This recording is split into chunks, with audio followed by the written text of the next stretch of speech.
ajoute à ça ce qu'on disait hier, Carney, 1er juillet, cette année, a annulé la taxe de 3% à tous les tout le GAFAM. Ça, c'est pour plus déplaire à Trump.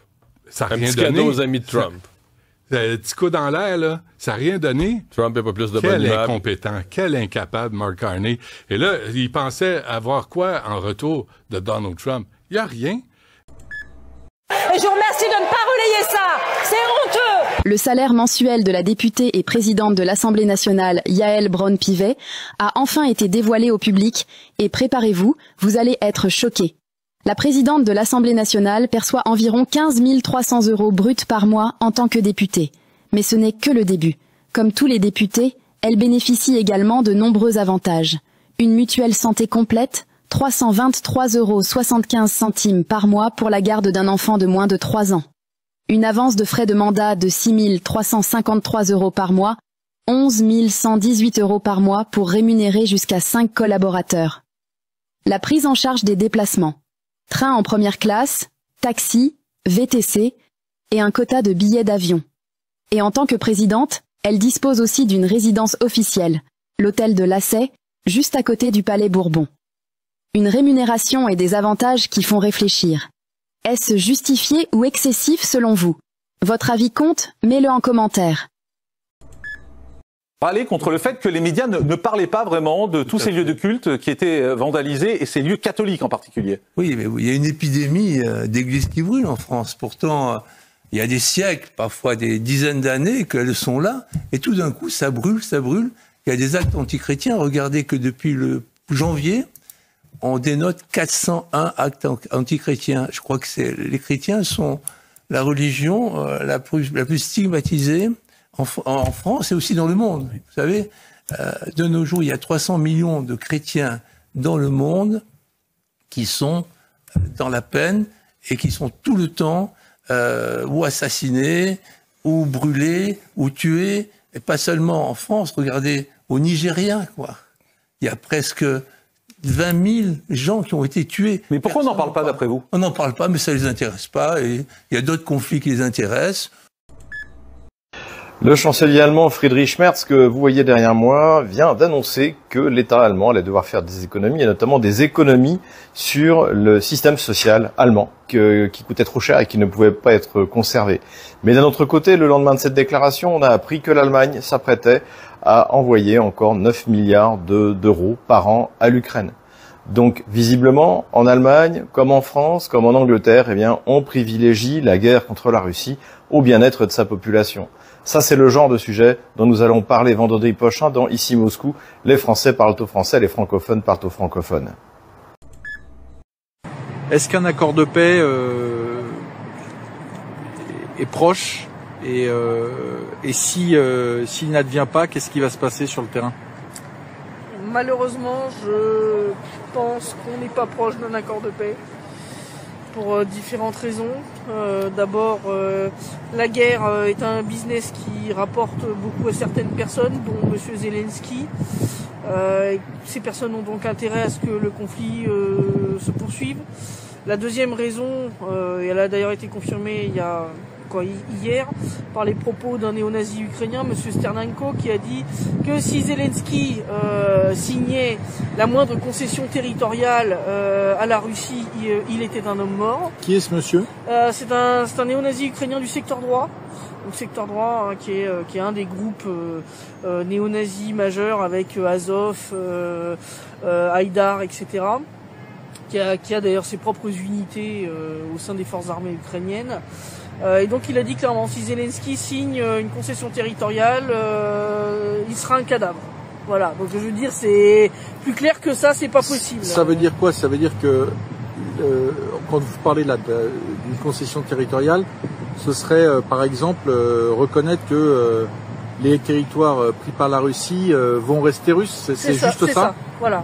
La moindre reconnaissance du fait voilà que les nouvelles régions font partie de la Fédération de Russie sera considérée comme de la haute trahison par les néo-nazis ukrainiens qui élimineront Zelensky ou toute personne d'ailleurs qui aurait signé le papier. Il faut se souvenir d'ailleurs qu'en 2022, quand il y a eu les presque accords d'Istanbul, suite à ces négociations, un des négociateurs ukrainiens a été tué à son retour en Ukraine. Il a été assassiné. Et donc je pense que c'était un avertissement aussi pour Zelensky. Donc Zelensky, n'a pas d'intérêt financier à arrêter la guerre, et puis deux, il sait que le jour où il l'arrête, de toute façon ça sera aux conditions de la Russie, puisque c'est la partie qui gagne qui fixe ses conditions, c'est pas la partie qui perd. Et donc ça va très mal se terminer pour lui. Donc clairement pour lui, plus il repousse l'échéance, mieux c'est quoi quelque part. Il est piégé à votre avis? Oui, complètement. Il est piégé dans cette rhétorique-là. Il peut plus faire un pas en arrière. Il est complètement, il s'est lui-même enfermé dans un cul-de-sac et il peut plus en sortir, comme les Européens d'ailleurs, qui se sont enfermés dans cette rhétorique du la défaite de l'Ukraine, ça serait la défaite de l'OTAN, ça serait la défaite de l'Union européenne, ça serait la défaite de l'Europe. Et donc à partir de là, ça devient inacceptable, ça devient inadmissible. Mais quand on voit les déclarations des Européens qui te disent, des dirigeants européens qui te disent, on ne peut pas accepter un accord de paix qui soit aux conditions de la Russie. Encore une fois, les enfants, allô, on n'a jamais vu un accord de paix se faire aux conditions du perdant. Ça se fait aux conditions du gagnant, c'est normal. Si on se lance dans une guerre, faut être sûr de la gagner. Sinon, faut pas s'y lancer. Et il faut pas après venir pleurer. Et donc je pense malheureusement que le conflit va continuer, parce que je ne vois pas Zelensky signer d'accord. Ce que je vois par contre, ça va être un désengagement progressif des Américains. C'est-à-dire, on commence déjà à voir, ils ont arrêté de donner des armes gratuitement. Maintenant, c'est à l'Union européenne de financer. Et puis petit à petit, je pense que Donald Trump va dire écoutez, ils veulent pas faire la paix, moi je sors du processus diplomatique, et puis après ça va être on arrête ça, et puis on arrête ça, et il va petit à petit comme ça lâcher le bébé. Ils ont volé tous les câbles là électriques pour charger les batteries. Voyez?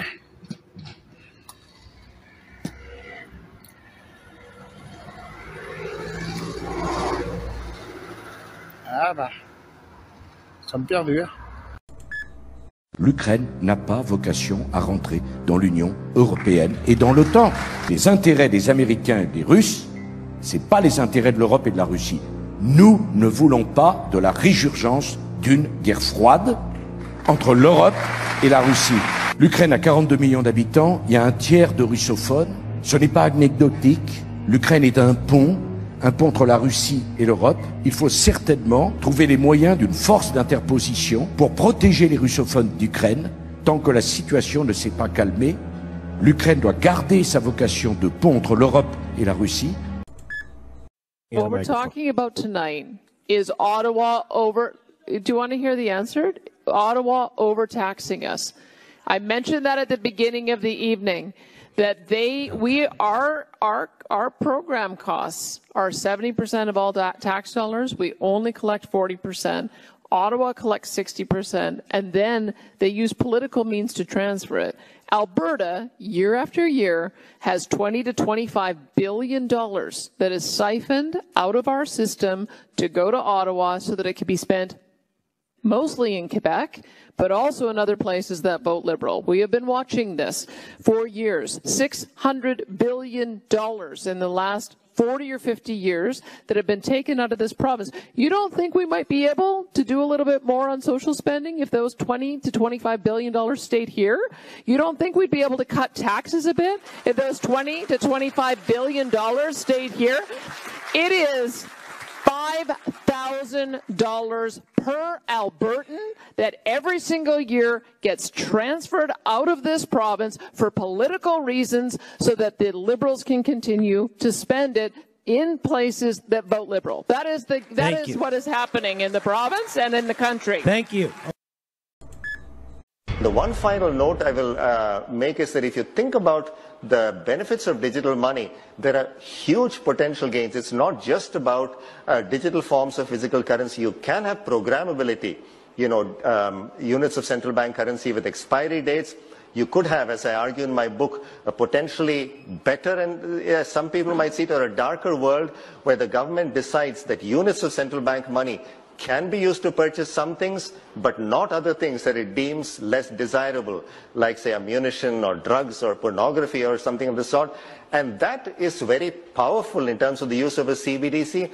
A key difference with the CBDC is that central bank will have absolute control on the rules and regulations that will determine the use of that expression of central bank liability. Fellow Americans, patriots around the globe, we are witnessing the final moments of a financial revolution. This morning, the NESARA GESARA premium gold coin shattered every record and surged to $1.1 million per coin. But more critical than the price is the supply. We now have just 40,000 coins left. That's right. From an original 42 million, we are in the last stretch. At this pace, they will all be gone within 72 hours, maybe less. This is not a forecast. This is not a theory. This is the reset. Now listen carefully to what President Donald Trump has to say. You saw what Kamala Harris said last night? She's afraid they all are because they can't control what's happening anymore. This coin, this NESARA GESARA gold coin, is bigger than anything they imagine, bigger than Bitcoin, bigger than the banks. It's the beginning of a new financial system, one that puts the power back in your hands. And here's the truth they don't want you to hear. If you hold 150 or more coins on January 1st, you walk into a new world. Your mortgage gone, credit card debt, zeroed personal loans, erased, your entire debt wiped clean, because that's NESARA law. And if you hold just 50 or more coins, you still unlock massive power. You'll be able to cash out your Trump Bitcoin, Dogecoin, and Trump Silver coins. You'll gain access to a NESARA-linked financial account, and you'll be eligible for early conversion to QFS-backed value, but only if you act now. The last 40,000 coins are being bought at record speed. We've seen elite buyers taking 1,000 or more coins each per day. There will be no second offering. Once they're gone forever. So I ask you one final time, are you going to listen to the ones who are terrified of your freedom? Or are you going to stand up, take control, and secure your place in history? Don't wait. Don't second guess. Don't let them steal this moment from you. America is rising. The world is waking up. And NESARA is here. God bless you. God bless our freedom. And God bless the NESARA GESARA movement.